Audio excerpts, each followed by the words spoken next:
Halo guys, balik lagi Jam dan ini adalah pembahasan tentang final Liga Champions yang baru aja kelar tadi. Jadi ini gue recordnya pastinya abis selesai nonton langsung. Dan ya, Real Madrid berhasil jadi juara 3 kali berturut-turut, 3 musim berturut-turut. Dan ini pencapaian yang luar biasa. Dan banyak banget yang bisa kita omongin dari pertandingan ini. Gue banget saya bingung mau mulai dari mana. Tapi, kita bakal mulai dari cedera Mohamed Salah. Karena itu jelas mengubah jalannya pertandingan. Liverpool itu punya 9 percobaan ke gawang Real Madrid saat mereka main masih ada Salah.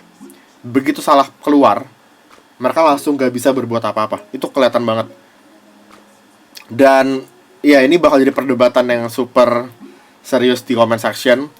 Tapi gua ngelihat gak mungkin Sergio Ramos tuh gak punya intention buat nyakitin Salah.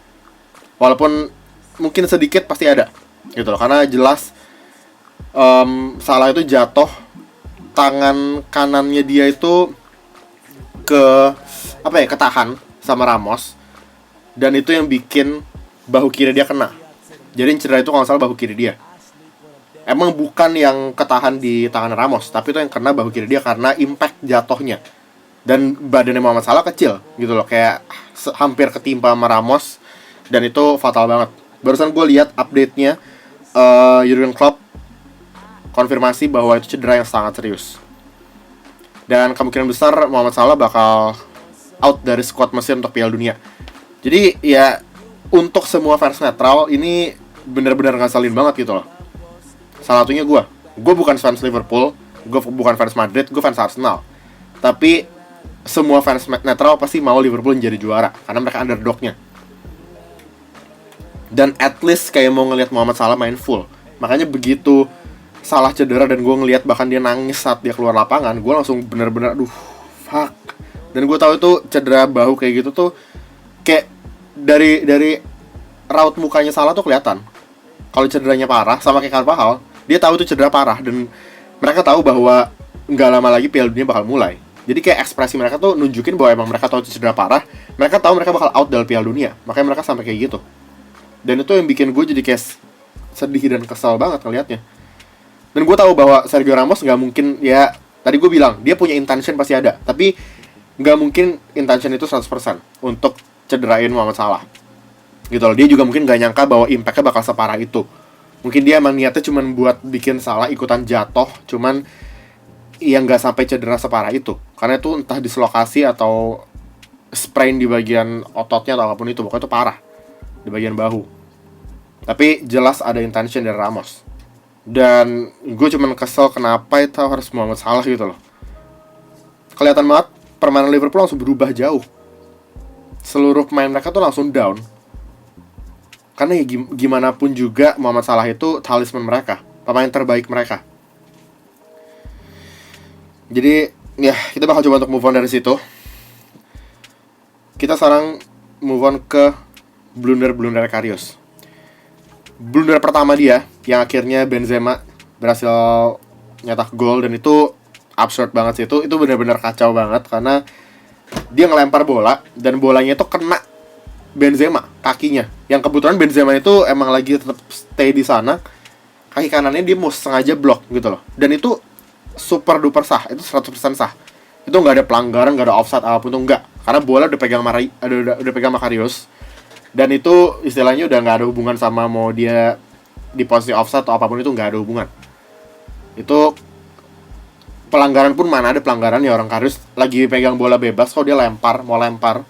Jadi itu pure keberuntungan Benzema, dan ya emang lagi hari yang buruk aja buat Karius. Dan sama kayak gol ketiganya Madrid, gol kedua Gareth Bale, dimana itu tendangan yang sebenarnya mungkin 99% kiper bisa tangkap itu dengan mudah, tapi nggak dengan Karius yang lagi punya hari yang sangat buruk gitu loh. Dia tuh udah mau nangkap tendangan Gareth Bale jarak jauh, tendangan kaki kiri nggak kencang, tapi yang ngarah ke gawang. Dia udah, kalau misalnya kalian lihat replay dari belakang gawang, dia udah mau nangkap, tapi dia sepersekian detik terakhir begitu bola mau nyampe ke dia bingung, dia sempat goyang gitu loh. Itu yang bikin tangannya lemas dan akhirnya bola lepas. Jadi dia ada second thought atau ada pemikiran buat mungkin mau tepis atau apapun itu, nggak jadi mau nangkep. Gue nggak ngerti kenapa. Tapi itu jelas berbicara grogi. Dan ya kasusnya Karius ini mirip-mirip kayak waktu itu Sven Ulreich gitu loh di Bayern. Tapi ini bedanya Karius 2 gol dan di final UCL gitu loh. Jadi dia bakal butuh waktu buat move on, tapi ya kalau dia punya mental bagus harusnya dia bisa move on. Dan ya hopefully fans Liverpool nggak terlalu nyalahin dia gitu loh, karena terlalu berat lah untuk seorang kiper disalahin. Karena gue udah sering bilang bahwa kiper itu nggak enaknya emang dia kalau misalnya ngelakuin 1-2 kesalahan aja itu pasti bakal diingat terus gitu loh. Sedangkan kalau dia melakukan save kayak dia, Karius ini melakukan save banyak di pertandingan tadi, dan itu save-save yang luar biasa loh, jangan main-main. Tapi tetap aja pasti yang lebih diingat kesalahan dia. Jadi itu normal untuk kiper. Jadi gue harap Karius bisa move on dari ini, karena ya dia kiper yang sangat bagus dan masih muda gitu loh, dan dia masih butuh banyak pengalaman emang. Dan gue tahu prediksi gue salah, tapi ya why not, gue nggak malu untuk bilang prediksi gue salah. Gue prediksi Liverpool yang juara dan menang, karena emang gue fans Premier League dan gue mau tim underdog yang juara. Tapi ada satu yang gue benar. Gue sempat bilang di video prediksi kemarin, video preview dari final ini, bahwa pergantian main Madrid, pergantian main Zidane tuh bakal kunci buat Madrid. Dan itu yang terjadi di pertandingan exactly. Gareth Bale masuk gantiin Isco, dan ya sisanya selesai sama Gareth Bale. Gol kedua Madrid, gol pertama Gareth Bale pertandingan ini, itu menurut gue overhead kick terbaik yang pernah gue lihat, dan itu lebih bagus daripada overhead kick atau bicycle kicknya Ronaldo waktu itu di pertandingan lawan Juventus. Cara Gareth Bale ngelihat bola sepersekian detik langsung ambil keputusan buat lompat balik badan dan salto, itu menurut gue gila banget. Bagus banget itu golnya, luar biasa. Jadi Gareth Bale jadi pembeda, masuk dari bangku cadangan, dan itu mungkin dari rencana Zidane emang.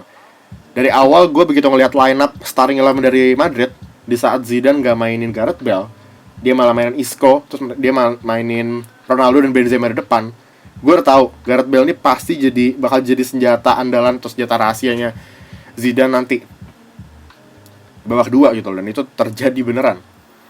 Dan ya nggak perlu ngomong banyak, sebenarnya overall pertandingan ini emang sangat dominan Madrid. Dan gue pun juga bukannya mau bilang bahwa kalau misalnya Mohamed Salah main full 90 menit Liverpool bakal punya kesempatan buat juara. Mungkin ada kesempatan, tapi menurut gue ya Madrid bener-bener di semua sektor ngalahin Liverpool.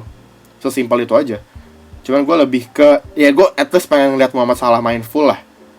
Entah mau dia nyetak gol kayak mau dia nggak ngapa-ngapain, tapi gue pengen lihat dia main full, karena menurut gue dia pantas dapetin itu. Perjuangan dia musim ini tuh udah luar biasa banget. Dan untuk dia harus end up-nya kayak gitu, keluar dengan cara kayak gitu, gue kasihan aja sama dia gitu loh. Dan kredit juga buat Robertson, Alexander-Arnold, Lovren, dan juga Virgil van Dijk.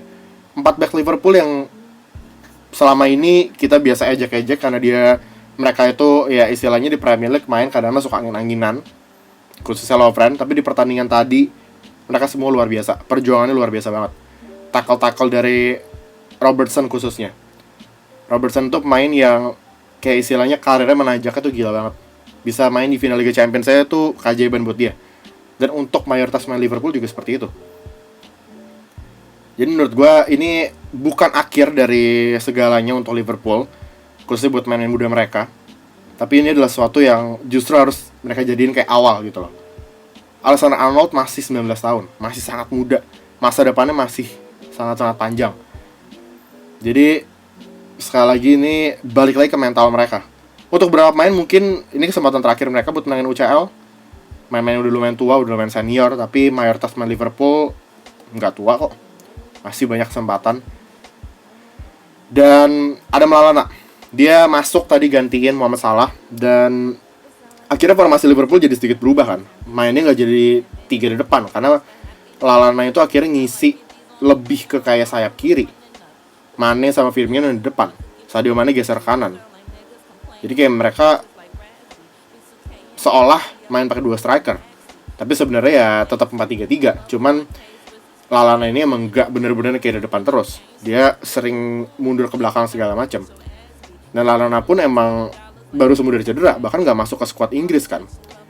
Makanya gue udah sempat bilang juga di video preview kemarin bahwa bench Liverpool kalau dibandingin Madrid ya jauh. Dan bahkan Jurgen Klopp sendiri bilang di interview sebelum pertandingan tadi, dia ngomong bahwa pemain-pemain bangku cadangannya Madrid itu bahkan mungkin bisa ngebawa Madrid ke final Liga Champions kalau dimainin tanpa tim utama gitu loh. Jadi itu menunjukkan bahwa Jurgen Klopp nggak pede sama benchnya dia, dan dia benar-benar nganggep pemain-pemain di benchnya Madrid luar biasa. Ya salah satunya Gareth Bale, dan itu yang terjadi gitu loh. Dan mungkin juga cedera Mohamed Salah tuh nggak ada di rencana atau pikiran Jurgen Klopp. Dia nggak nyangka mungkin sampai bakal segitunya. Makanya itu ya sulit, karena emang nggak mungkin ada penggantinya Mohamed Salah. Siapa yang mau gantiin dia dengan kualitas sepadan gitu di bench Liverpool? Nggak ada. Gue sempat bahas itu. Jadi ya ini entah sih, buat fans Madrid ya selamat pastinya. Juara 3 kali berturut-turut tuh pencapaian yang luar biasa. 4 kali di 5 tahun terakhir kalau nggak salah. Mereka cuma gagal sekali waktu itu. Jadi ya ini membuktikan sekali lagi bahwa Madrid adalah saat ini tim terbaik di Eropa dan bahkan dunia. Itu nggak usah diragukan lagi. Bahkan sebenarnya sebelum final ini dimulai juga gue udah bisa bilang bahwa Madrid tetap tim terbaik dunia apapun hasilnya. Karena mereka udah nunjukin itu bermusim-musim, dan bedanya adalah mereka itu konsisten. Dan itu nggak mudah untuk menjaga konsistensi seperti itu. Cuman balik lagi kayak yang waktu itu gue ngomong di video prediksi juga, bahwa Madrid harus hati-hati. Mereka ini, walaupun mungkin kalian bisa argue gue, kalian bisa bilang bahwa itu di bench banyak kok bang main bagus yang masih muda, Asensio, Lucas Vazquez dan lain-lain. Tapi menurut gue nggak cukup untuk mereka gantiin semua pemain utama Madrid, gitu loh. Masih belum cukup. Kualitas itu masih ada jarak gitu. Misalnya antara Ronaldo sama Asensio masih ada jarak. Walaupun kayak Asensio ke arah sana, dia pemain luar biasa berbakat, tapi masih ada jarak, dan itu yang harus dibenahi sama Madrid. Dan kayaknya sih gue yakin Madrid summer ini bakal belanja gila-gilaan sih. Nama-nama kayak Eden Hazard gitu-gitu pasti masuk radar Madrid. Dan mereka kalau udah belanja gila-gilaan ya siapa yang bisa nyetopin gitu loh. Dan gue baca satu stats. Ini pemain yang mungkin gak terlalu kelihatan atau kalian gak terlalu pusingin, tapi dia actually lumayan penting di pertandingan tadi. Luka Modric. Ini stats dia sepanjang pertandingan final tadi. Dia punya tackle persentase keberhasilan 100%. Setiap tackle dia berhasil. Itu gila banget. Terus dia punya passing akurasi 94%. 88 sentuhan, 70 passing, dan gak ada foul yang dia lakukan di pertandingan tadi. Bener-bener kelasnya tuh kelihatan banget di tengah. Luka Modric luar biasa. Jadi walaupun kayak Modric ya mungkin gak terlalu kelihatan tadi, tapi dia perannya penting banget di tengah. Dan ya sebenarnya ini kita udah expect lah, selalu lah. Kayak pemain Madrid ini udah tahu apa yang mereka lakukan. Dan kemarin kan sebenarnya yang gue sempat bilang bakal jadi masalah buat Madrid tuh adalah sisinya Marcelo. Kalau misalnya si Marcelo itu keseringan naik dan dilupa balik, Mohamed Salah bisa masuk ke belakangnya gitu kan. Tapi ternyata kan itu nggak terjadi karena ya Mohamed Salah cedera. Dan akhirnya semua sistemnya Liverpool tuh berubah. Dan Liverpool juga nggak terbiasa main dengan sistem berubah kayak gitu. Sadio Mane kelihatan kayak berjuang sendirian di depan, karena dia yang kayak kelihatan ngejar segala macam terus-terusan. Tapi ya itulah, mental, pengalaman, dan semuanya itu berbicara emang di pertandingan final seperti ini. Dan Real Madrid ya 7 pemain starter mereka yang tadi start, kalau nggak salah 7 itu main di final UCL tahun lalu. Jadi ya pengalaman berbicara, udah sesimpel itu aja. Jadi ya mungkin itu aja sih dari gue untuk review pertandingan final ini. Sekali lagi selamat buat Real Madrid dan buat Liverpool. Ya musim depan mungkin, tapi kayak gue nggak tahu sih musim depan seperti apa. Terus tadi yang injury update-nya Mohamed Salah itu gue masih belum tahu apakah udah fix dia bakal miss World Cup atau masih ada kesempatan. Tapi yang jelas di website resminya Liverpool barusan gue cek yang tadi, Jurgen Klopp bilang bahwa itu cedera sangat serius. Dan gue sempat baca artikelnya, kalau misalnya cedera bahu itu paling cepat 30 hari sembuh. Itu yang kalau yang kayak ringan cedera bahunya. Kalau misalnya yang parah bisa lebih lama dari itu. Dan kalian tahu bahwa Piala Dunia mulai berapa, 18 hari lagi kalau nggak salah. Jadi kayak ya nggak tahu, kemungkinan besar dia bakal out dari Piala Dunia. Dan itu bakal benar-benar bikin seluruh masyarakat Mesir sedih sih, dan Ramos bakal jadi kambing hitam itu. Gila tuh, warga Mesir bakal benci banget sama Ramos asli. Walaupun kayak gue tahu itu bukan 100% salah Ramos lah. Ada intention mungkin dikit, tapi ya kita nggak bisa bilang itu dia benar-benar 100% yang bikin Mohamed Salah cedera, nggak bisa juga lah. Namanya juga back, emang tugas dia gitu loh. Cuman emang kebetulan aja mungkin terjadi hal kayak gitu. Dan ada satu lagi hal penting yang barusan gue baca di Twitter tentang Cristiano Ronaldo. Jadi setelah pertandingan tadi, kayaknya di interview salah satu stasiun TV, dia sempat ngomong bahwa ini kemenangan yang oke, bla bla bla. Dia ini kemenangan atau trofi UCL kelima dia sepanjang karir dia kan. Terus dia sempat bilang bahwa dia bilangnya kayak di masa depan atau di waktu yang akan datang, apa ya, kayak kalian bakal tahu masa depan gue kayak gimana. Istilahnya kayak dia tuh intinya mau move on dari Real Madrid. Gak tahu maksudnya apa. Gak tahu maksudnya dia mau pensiun atau dia mau pindah klub. Pokoknya intinya ada kalimat itu. Dan ini pun gak tahu, ini masih bisa tuh kayak, karena kalau interview kayak gini kan bisa aja sebenarnya Ronaldo tuh mau ngomong apa, tapi karena dia mungkin nggak fasih berbahasa Inggris kan, dia kebiasaan di Spanyol mungkin kan, jadi kayak dia mau nyampein apa tapi artinya beda, diartin sama wartawan Inggris itu beda. Tapi yang jelas nih, kata atau menurut pandangan wartawan Inggris adalah dia bilang dia mau pindah, intinya kayak gitu. Sesimpel tuh, ya gimana pun cara dia ngomong. Jadi ya kita nggak tahu. Tapi menurut gua kayak ya Ronaldo udah luar biasa banget di Madrid. Jadi kalau misalnya dia lagi mau cari pengalaman baru, petualangan baru di liga lain atau apapun itu, saat yang tepat buat dia pindah. Karena lagi ada di tinggi-tingginya tuh, puncak karir dia. Jangan nanti dia pindahnya kalau udah misalnya gak dimainin, dia udah semakin tua, udah kualitas menurun, akhirnya cuma jadi pemain pengganti segala macam. Itu ya udah gak bagus buat karir dia. Kalau sekarang dia punya nilai transfer masih gila-gilaan pasti, walaupun mungkin udah gak semahal dulu, ya pasti masih gila. Jadi ini sedikit update aja. Tadi Cristiano Ronaldo, kita masih nggak tahu itu benar-benar dia ngomong kayak gitu atau enggak sekali lagi. Tapi ya, jadi dari gua itu aja untuk video ini. Jadi terakhir gua mau ngomong, minta maaf kalau misalnya gua ya sempat ada emosi atau apapun itu di Instagram atau di Twitter bla bla bla. Ya biasalah, namanya juga bola. Walaupun gua netral, tapi pasti ada salah satu tim yang gua lebih pengen menangin, dan kebetulan ini Liverpool. Dan kebetulan tadi Mohamed Salah cedera, dan gue kayak langsung kesel banget, gue sedih banget lihat Mohamed Salah nangis keluar lapangan gitu. Jadi itu emosi instan dari gue. Tapi ya udah, selesai pertandingan gue tetap ngucapin selamat ke Real Madrid. Gue juga bilang bahwa emang mereka deserve menangin trofi ini, dan selesai. Rivalitas cuma 90 menit, dan itu pun buat kita juga, bukan cuma main. Jadi ya menurut gue kalau misalnya masih ada fans Madrid yang baper, bocah, simple. Jadi itu aja dari gue. Terima kasih buat kalian yang udah nonton. Dan terima kasih juga bukan cuma buat kalian yang udah nonton video ini, tapi yang juga udah nonton video preview dan juga prediksi Real Madrid kemarin. Jadi itu lengkap tuh. Kalian dengerin gue prediksi, terus kalian dengerin gue bahas setelah pertandingan selesai. Jadi sekali lagi selamat buat Real Madrid dan semua fansnya. Itu aja dari gue. Thanks for watching. Don't forget to like, subscribe, and I'll see you in the next one.